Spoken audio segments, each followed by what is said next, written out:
తాకట్లో ఉన్న మీ బంగారాన్ని విడిపించి ఆ రోజు ఆన్లైన్ రేటుకి కొంటాం. Sharma gold company. Welcome to Suman TV. భారత ప్రజలు ఇప్పుడు పాకిస్తాన్ విషయంలో ఏం కోరుకుంటున్నారు అంటే చాలా సింపుల్గా ఎవరైనా ఒకటే సమాధానం చెప్తారు, పాకిస్తాన్తో యుద్ధం చేయడం. యుద్ధం చేసి భారత్ పైకి ఉగ్రవాదాన్ని ఉసిగొలుపుతున్న పాకిస్తాన్ని సర్వనాశనం చేయాలి అన్నది ప్రతి భారతీయుడి మదిలో రగులుతున్న సబ్జెక్ట్ ఇది. ఎందుకంటే ఎప్పుడైతే పహల్గామ్లో 26 మంది అమాయకులను చంపేశారో అప్పటి నుంచి ప్రతి భారతీయుడి రక్తం మరుగుతోంది. ఎప్పుడు పాకిస్తాన్ని దెబ్బ కొట్టాలని ప్రతి ఒక్కరూ ఎదురు చూస్తున్నారు. ముఖ్యంగా మన ప్రధాని మోదీ ఎటువంటి నిర్ణయం తీసుకుంటారు, ఆయన తీసుకోబోయే నిర్ణయంతో పాకిస్తాన్ని ఎలా ఉక్కిరి బిక్కిరి చేస్తారని అందరూ ఎదురు చూస్తున్నారు. నిజానికి ఢిల్లీలో కూడా వరుసగా ప్రధాని మోదీతో త్రివిధ దళాల నేతలు, అధ్యక్షులు, త్రివిధ దళాల అధిపతులు వరుసగా ప్రధాని మోదీతో సమావేశం అవుతున్నారు. నిన్న కూడా రాజ్నాథ్ సింగ్ చాలా స్పష్టంగా మన రక్షణ శాఖ మంత్రి చెప్తున్నారు, ప్రజలు ఏది కోరుకుంటే అది చేస్తాం, ఆ రోజు త్వరలోనే రాబోతుంది అని కూడా రాజ్నాథ్ సింగ్ చెప్పారు. దీంతో ఒక్కసారిగా ఒక చర్చ మాత్రం దేశవ్యాప్తంగా మొదలైంది. ముఖ్యంగా ఏంటి అంటే పాకిస్తాన్ పైన భారత్ దాడి చేయటం ఖాయమని. అయితే దాడి ఎలా జరుగుతుంది అదే ఇవాళ నేను చెప్పాలనుకుంటున్న విషయం. దాడి చేస్తే ఎలా చేస్తారు? నేరుగా ఆర్మీని, నేవీని, ఇండియన్ ఎయిర్ ఫోర్స్ని అందరినీ రంగంలోకి దించి అటాక్ చేస్తారా? సిచ్యువేషన్ చూస్తుంటే అట్లా కనిపిస్తుందా? ఇప్పుడు పాకిస్తాన్తో యుద్ధం చేయాల్సిన అవసరం ఏ స్థాయిలో ఉంది? నేరుగా యుద్ధం చేయాల్సిన అవసరం ఏ స్థాయిలో ఉంది? అసలు పాకిస్తాన్ నుంచి భారత్కున్న అతిపెద్ద ముప్పు ఏంటి? ఈ ప్రశ్నలన్నింటినీ ఒకసారి ఆలోచించాలి. నిజంగా ఆలోచిస్తే ఏంటంటే పాకిస్తాన్ నుంచి భారత్కున్న అతిపెద్ద ముప్పు ఉగ్రవాదం. ఉగ్రవాదాన్ని నిరోధించడమే భారత్ లక్ష్యం. పాకిస్తాన్ ప్రజల్ని సర్వనాశనం చేయడం, పాకిస్తాన్ ప్రజల్ని దెబ్బ కొట్టడం, పాకిస్తాన్లో హింసను సృష్టించడం ఎప్పుడు భారత లక్ష్యం కాదు. ఎందుకంటే భారతదేశం ప్రపంచానికి శాంతిని బోధిస్తుంది. భారతదేశం ప్రపంచంలో శాంతియుత దేశంగా నిలబడింది. భారతదేశం ప్రపంచానికి సహాయం చేస్తుంది, కానీ ఎవరిని నాశనం చేయాలన్న ఉద్దేశం భారతదేశానికి లేదు. మరి ఇన్ని కండిషన్స్లో పాకిస్తాన్తో ఎటువంటి యుద్ధం చేసే అవకాశం ఉంది భారత్ అంటే? ముఖ్యంగా ఇంటలెక్చువల్స్ కావచ్చు, డిఫెన్స్ ఎక్స్పర్ట్స్ కావచ్చు చెప్తున్న మాట ఒకటే, పీఓకేని స్వాధీనం చేసుకోవడమే ఇప్పుడు భారత్ లక్ష్యంగా పెట్టుకునే అవకాశం ఉందని చెప్తున్నారు.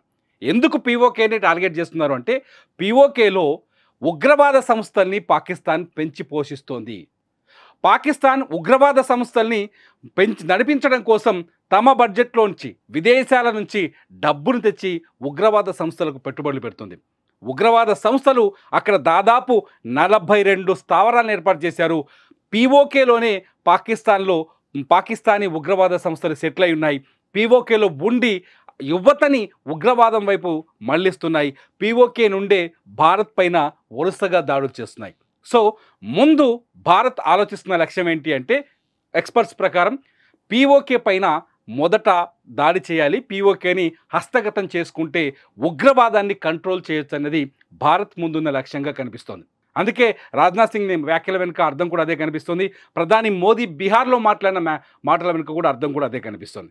ఒకసారి పీఓకే పరిస్థితి ఏంటో ఒక్కసారి మనం ఈ ఇమేజ్లో చూద్దాం. ఒకసారి చూడండి. పీఓకే ఏదైతే గిల్గిట్ బల్టిస్తాన్ ఉందో, ఈ ఆకుపచ్చ రంగు ఉన్నదంతా ఇదంతా పీఓకే ప్రాంతం. ప్రస్తుతానికి కశ్మీర్ పరిధిలో ఉన్నట్టుగా మనం భావిస్తున్నాం. నిజానికి ఇది భారత్లో అంతర్భాగం. ఈ కశ్మీర్ కూడా మనదే, మన భారతీయులది. ఈ ప్రాంతంలోనే ఉగ్రవాద సంస్థలు ఇక్కడ తిష్ట వేసి ఇక్కడి నుంచే భారత్ పైన దాడులకు తెగబడుతున్నాయి. జమ్మూ కాశ్మీర్లో ఉగ్రవాదాన్ని ప్రోత్సహిస్తున్నాయి. ప్రస్తుతానికి మన బోర్డర్ అంతా ఇది ఎల్ఓసి కింద మనం గుర్తించాలి. ఈ ఎల్ఓసి కింద, ఈ ఎల్ఓసి చుట్టూ ఇప్పుడు కాల్పులు రోజు జరుగుతూనే ఉన్నాయి. ఇటు పాకిస్తాన్ ఆర్మీ రెగ్యులర్గా కాల్పులు జరుపుతూనే ఉంది. సో ఈ పీఓకేలకి ఎంటర్ అయితే అక్కడ 42 ఉగ్రవాద సంస్థలు ఉన్నాయి, 42 ఉగ్రవాద స్థావరాలు ఉన్నాయి. 42 ఉగ్రవాద స్థావరాలు ఉన్నాయి. ఆ 42 ఉగ్రవాద స్థావరాల నుంచే భారత్ పైన వరుసగా దాడులు జరుగుతున్నాయి. భారత్ దగ్గర అసలు పీఓకే పైన పీఓకేకి భారత్ వెళ్తే పీఓకే పైన భారత్ అటాక్ చేస్తే ఎలా చేస్తుంది? ఇప్పుడు అతిపెద్ద ఇంట్రెస్టింగ్ పాయింట్ ఇదే. ఏంటంటే భారత్ దగ్గర అత్యంత అధునాతనమైన ఆయుధాలు ఉన్నాయి. అమెరికా నుంచి తీసుకునేవి కావచ్చు, రష్యా నుంచి తీసుకునేవి కావచ్చు, ఇతర దేశాల నుంచి దిగుమతి చేసుకునేవి కావచ్చు. అమెరికా చాలా స్పష్టంగా మనం గుర్తుపెట్టుకోవచ్చు, తాలిబాన్ దాడి సమయంలో తాలిబాన్లతో యుద్ధం అంటే ఆఫ్ఘనిస్తాన్ వదిలేసి వెళ్ళిపోతున్నప్పుడు అమెరికా సైన్యం పైన దాడి జరిగింది. ఆ సమయంలో అమెరికా ఒక డ్రోన్ ప్రయోగం చేసింది. ఏంటంటే ఒక టార్గెట్ని ఫిక్స్ చేసి ఆ డ్రోన్కు వదిలేస్తే నిందితులు కావచ్చు, లేకపోతే తప్పించుకునవచ్చు కావచ్చు, ఆ టార్గెట్ని ఎట్టి పరిస్థితుల్లో రీచ్ అయ్యే కొన్ని అత్యాధునిక డ్రోన్ ఆయుధాలు ఉన్నాయి. అవి ఇండియా దగ్గర కూడా ఉన్నాయి. ఒకవేళ పీఓకే పైన భారత్ అటాక్ చేస్తే అటువంటి అత్యాధునిక మిసైల్స్ని వాడే అవకాశం ఉంది. ఒక్కసారి గనక ఈ 42 టార్గెట్లని భారత్ ఫిక్స్ చేసిందంటే ఆ 42 టార్గెట్లని భారత భూభాగం నుంచే లేపేసే అవకాశం ఉంది. మధ్యలో ఆర్మీ ఉన్నప్పటికీ, ఎల్ఓసి వంటి ఆర్మీ ఉన్నప్పటికీ ఆర్మీతో ఇటు ఫైటింగ్ చేస్తూనే పీఓకేలో ఉన్న 42 ఉగ్రవాద శిబిరాలపైన నేరుగా దాడి చేసే అవకాశం ఉంది. దీనికి ఏఐ టెక్నాలజీ ఉంది, డ్రోన్ టెక్నాలజీ వాడబోతుంది, ఇంకా రకరకాల టెక్నాలజీ ఉన్నాయి ఇండియా దగ్గర. ఆ టెక్నాలజీ పరంగా చాలా స్ట్రాంగ్గా ఉంది ఇండియా. ఈ 42 ఉగ్రవాద స్థావరాలను పేల్చేస్తే ఎప్పుడు గతంలో సర్జికల్ స్ట్రైక్స్ ఎలా అయినాయో అలాగా సర్జికల్ స్ట్రైక్స్ అయితే పీఓకే భారత్ కంట్రోల్కి వచ్చేందుకు అవకాశాలు ఎక్కువగా ఉన్నాయని చెప్పేసి డిఫెన్స్ ఎక్స్పర్ట్స్ ఆలోచిస్తున్నారు. ఇకపోతే ఎవరెవరిని టార్గెట్ చేయాలి, భారత్ ముందున్న లక్ష్యాలేంటి, ఎటువంటి ఉగ్రవాదుల్ని టార్గెట్ చేస్తే పాకిస్తాన్లో ఉన్న పాకిస్తాన్ పెంచి పోషిస్తున్న వాళ్ళలో ఏ ఉగ్రవాదులు ఉన్నారు, ఎవరెవరిని టార్గెట్ చేయాలి అనేది ఇప్పుడు భారత్ ఆలోచనలో ఉన్న ఒక పెద్ద లైన్. భారత్ కొందరిని టార్గెట్ చేసినట్టుగా కూడా కొంత చర్చ జరుగుతుంది. వాళ్ళెవరో ఒకసారి చూద్దాం. భారత్ టార్గెట్లో ఉన్న మొట్టమొదటి వ్యక్తి హఫీజ్ సయీద్. ఈ హఫీజ్ సయీద్ ఎవరో తెలుసా? ఇవాళ పహల్గామ్లో దాడి చేసిన ది రెసిస్టెంట్ ఫ్రంట్ ఉంది కదా, దాని ఏర్పాట్లో కీలకమైన వ్యక్తి. లష్కరే తోయిబా అధినేత. ఇతనే లష్కరే తోయిబాని నడిపిస్తూ కశ్మీర్లో ఉగ్రవాద చర్యలకి కారణమవుతున్నారు. ఈ లష్కరే తోయిబాని లేపేయడం, హఫీజ్ సయీద్ని లేపేయడం భారత మొదటి లక్ష్యంగా కనిపిస్తోంది. హఫీజ్ సయీద్ మామూలుడు కాదు. లష్కరే తోయిబా 2008లో ముంబైలో ఉగ్రదాడికి కూడా కారణం ఈ లష్కరే తోయిబానే. లష్కరే తోయిబా వల్లే ముంబైలో ఉగ్రదాడి జరిగింది. హోటళ్ల పైన మనకు గుర్తుకుంది 26/11 దాడులు. ఆ దాడులకి కారణం కూడా ఈ హఫీజ్ సయీద్. ఇప్పుడు ది రెసిస్టెంట్ ఫ్రంట్కి ఏర్పాటుకి కారణం హఫీజ్ సయీద్. హమాస్తో సంబంధాలు పెట్టుకొని అంతర్జాతీయంగా ఉగ్రవాదాన్ని నడిపిస్తుంది హఫీజ్ సయీద్. ప్రపంచ ఉగ్రవాదిగా, అంతర్జాతీయ ఉగ్రవాదిగా ఇతని పేరు కూడా ప్రకటించాల్సిన అవసరం ఉంది. కానీ భారత్ టార్గెట్ చేస్తుందని, ఎప్పుడైతే పహల్గామ్ దాడి జరిగిందో ఇతను తీసుకెళ్ళి లాహోర్లో ఒక ఇంట్లో సేఫ్ జోన్లో పెట్టిన ఐఎస్ఐ 4 అంచెల భద్రత కల్పిస్తుంది. ఇతన్ని టార్గెట్ చేయాల్సిన అవసరం ఇప్పుడు భారత్ ముందుంది. ఒకవేళ చేస్తే ఉగ్రవాది హఫీజ్ సయీద్ని టార్గెట్ చేస్తుందని ఒక చర్చ జరుగుతోంది. హఫీజ్ సయీద్ని టార్గెట్ చేయడం వల్ల యువత ఉగ్రవాదం వైపు మళ్ళీ అవకాశాలు చాలా తక్కువగా ఉంటాయి. ఉగ్రవాదుల్ని భారత్ క్షమించదు అని ప్రపంచానికి చాటి చెప్పినట్టయితుంది. ఇదే హఫీజ్ సయీద్ మొన్న సింధు నదిలో మోదీ రక్తాన్ని పారిస్తామని చెప్పేసి దొంగ మాటలు, చేతగాని మాటలని మాట్లాడాడు. सीपैक के मंसूबे नाकाम करने के लिए तू बढ़ के मारेगा और तू चाहेगा हम चुप रहे. सुन, अगर तू पानी बंद करेगा इंशाअल्लाह हम तेरी. సో హఫీజ్ సయీద్ని కూడా టార్గెట్ చేసే అవకాశం ఉంది. అయితే హఫీజ్ సయీద్ ఎప్పుడైతే నిర్బంధంలోకి వెళ్ళిపోయిండో, ఐఎస్ఐ లేకపోతే ఆర్మీ సెక్యూరిటీలోకి వెళ్ళిపోయిండో, దాంతో లష్కరే తోయిబా బాధ్యతల్ని ఇంకొక వ్యక్తికి అప్పగించారు. అతనెవరో చూద్దాం. ఎప్పుడైతే హఫీజ్ సయీద్ని సెక్యూర్ జోన్లో పెట్టిందో పాకిస్తాన్ ఆర్మీ, ఎప్పుడైతే హఫీజ్ సయీద్కి భద్రత కల్పించిందో, ఏ క్షణమైనా సయీద్ పైన దాడి జరిగే అవకాశం ఉందని పాకిస్తాన్ భయపడిందో, ఆర్మీ భయపడిందో, అప్పటి నుంచి లష్కరే తోయిబా బాధ్యతల్ని పీఓకేలో ఉన్న జాకే-ఉర్ రెహమాన్ లఖ్వీకి అప్పగించింది. ఇతనే మరో ఉగ్రవాది జాకే-ఉర్ రెహమాన్ లఖ్వీ. ప్రస్తుతానికి లష్కరే తోయిబా, హఫీజ్ సయీద్, జాకే-ఉర్ రెహమాన్ లఖ్వీ వీళ్ళిద్దరు కలిసి లష్కరే తోయిబా ఆపరేషన్స్ని చూస్తున్నారు ఇండియాలో. ఇక్కడ ఒక గొప్ప విచిత్రమైన విషయం చెప్పాలి. ఈ జాకే-ఉర్ రెహమాన్ లఖ్వీకి, హఫీజ్ సయీద్కి కూడా అంతర్గత పోరాటం ఉంది.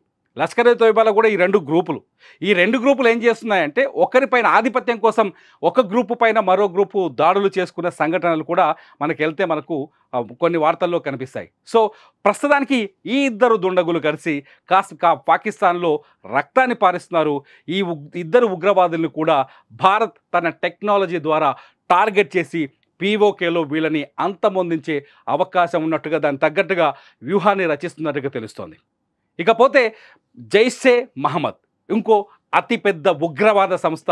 జైషే ఉగ్రవాద సంస్థ నడిపిస్తుంది వీడే మసూద్ అజహర్. మసూద్ అజహర్ గురించి భారత్, ఇతను మిగిల్చిన రక్తపు మరకలు భారత్లో చాలా ఉన్నాయి. అందులో అతిపెద్దది పార్లమెంటు పైన దాడి.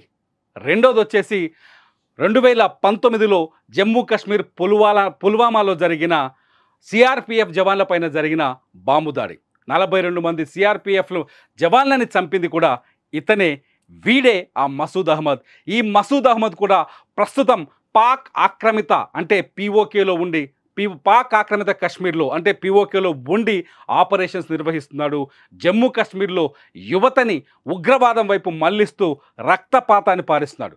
ఈ మసూద్ అహ్మద్ని పార్లమెంటుపై దాడి సందర్భంలో 2001లో జరిగిన పార్లమెంటుపై దాడి సందర్భంలో ఇతన్ని అదుపులోకి తీసుకున్నారు, అరెస్ట్ చేశారు, మన జైల్లో ఉంచారు. ఇతడు జైల్లో ఉంటే ఈ మసూద్ అహ్మద్ని విడిపించుకోవడానికే భారత ఎయిర్ ఇండియాకి సంబంధించిన విమానాన్ని ఈ జైషే ఉగ్రవాద సంస్థకు సంబంధించిన ఉగ్రవాదులు హైజాక్ చేసి కాందహార్ తరలించి ఇతన్ని విడిపించుకున్నారు.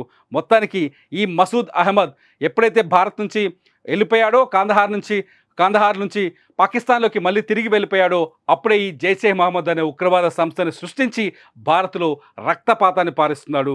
ఈ మసూద్ అహ్మద్ కూడా ఈసారి యుద్ధంలో ఒకవేళ పీఓకేలో ఉంటే, పీఓకే పైన భారత్ దాడికి వ్యూహాన్ని రచిస్తే ఇతన్ని టార్గెట్ చేసి హతమార్చే అవకాశాలు ఉన్నట్టుగా డిఫెన్స్ వర్గాలు చెప్తున్నాయి. ఇకపోతే మరో ఉగ్రవాద సంస్థ, వీళ్ళొక్కరే కాదు, ఇలాంటి ఉగ్రవాద సంస్థలు పాకిస్తాన్లో చాలా ఉన్నాయి. ఈ మరో కీలకమైన ఉగ్రవాద సంస్థల గురించి చెప్తున్నాను. మరో ఉగ్రవాద సంస్థ హిజ్బుల్ ముజాహిదీన్. ఒకసారి చూద్దాం. హిజ్బుల్ ముజాహిదీన్ గురించి చెప్పే ముందు మసూద్ అహ్మద్ గురించి కూడా మరో పాయింట్ చెప్పాలి. మసూద్ అహ్మద్ని 2019లో భారత్ ఒత్తిడి మేరకు ఐక్యరాజ్య సమితి అంతర్జాతీయ ఉగ్రవాదిగా గుర్తించింది.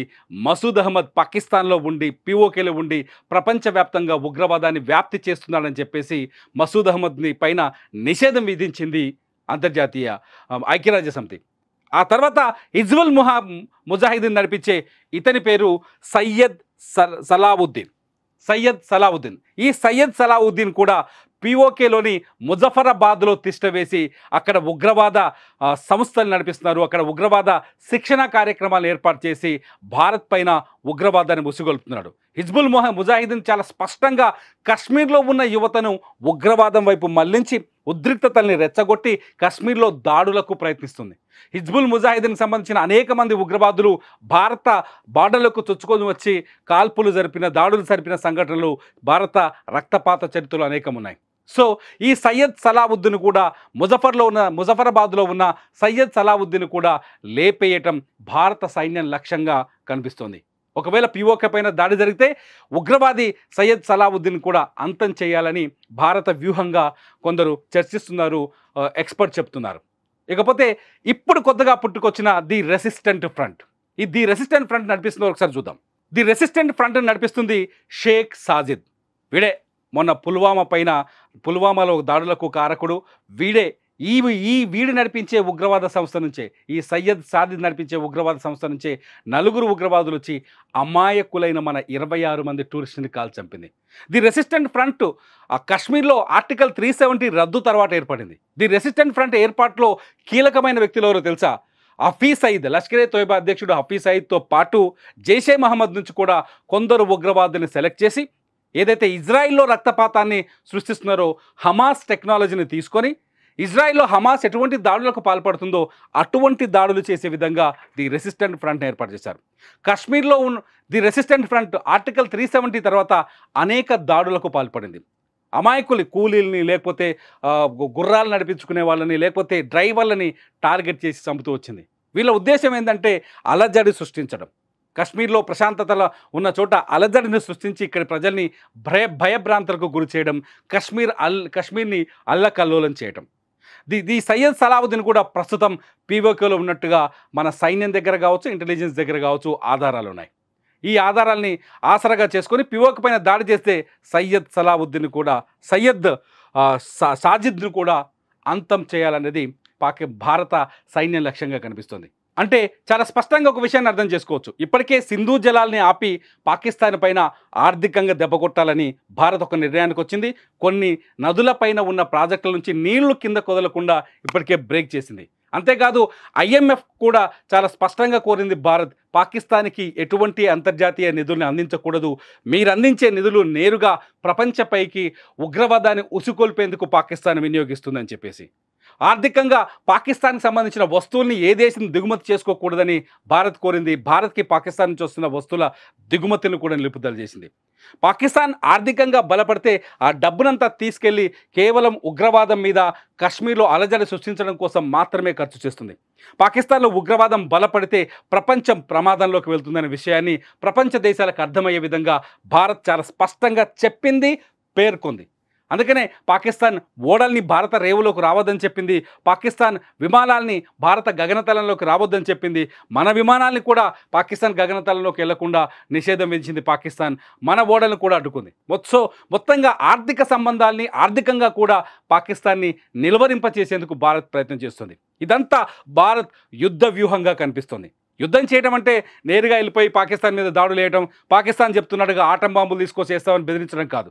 యుద్ధం చేయడం అంటే పాకిస్తాన్ జవజీవాలన్నింటినీ విడదీయటం, పాకిస్తాన్ని అన్ని రకాలుగా దెబ్బ కొడితే కానీ ఉగ్రవాదాన్ని అంతమొందించలేదని భారత్ భావిస్తున్నట్టుగా అర్థమవుతుంది. అందుకే మొదటి నుంచి భారత్ ఒక ప్రక్రియ ప్రకారం వెళ్తుంది. పాకిస్తాన్ ఉగ్రవాద దేశం, పాకిస్తాన్ నుంచే ఉగ్రవాదం పెచ్చుమెరుతోంది, పాకిస్తానే ఉగ్రవాదాన్ని ప్రోత్సహిస్తోంది, పాకిస్తాన్ ఉగ్రవాదాన్ని పెంచి పోషిస్తోంది. అందుకే ఈ పుల్వామా దాడికి, పహల్గాం దాడికి పాకిస్తాన్ బాధ్యత వహించాలి అని చెప్పింది. ఈ చర్యని మానవత్వం పైన జరిగిన దాడిగా అభివర్ణించిన భారత్ ప్రపంచ దేశాల మద్దతు కోరింది.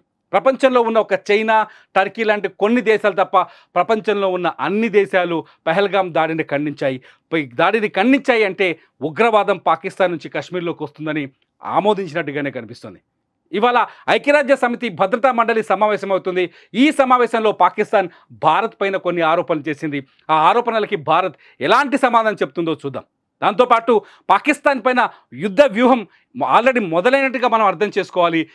POKని టార్గెట్ చేసి దాడులకు తెగబడితే పాకిస్తాన్ ప్రోత్సహిస్తున్న ఉగ్రవాదం అంతమైపోతుంది. అది ఉగ్రవాదం మీద జరిగిన దాడిగా కనపడుతుంది. ఎందుకంటే భారత్ నుంచి ఆక్రమించుకున్న ప్రాంతం, భారత్లో భాగమైన ప్రాంతం POK కాబట్టి POK పైన దాడి చేసి POKని కనుక భారత్ ఆక్రమించుకుంటే ఖచ్చితంగా పాకిస్తాన్ పీచమంచినట్టు అవుతుంది.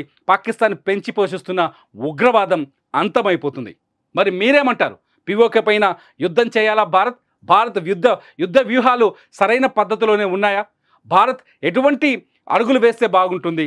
మీ మనసులో ఉన్న మాటలేంటి? ఈ వీడియో కింద కామెంట్ చేయండి. చూస్తూనే ఉండండి సుమన్ టీవీ.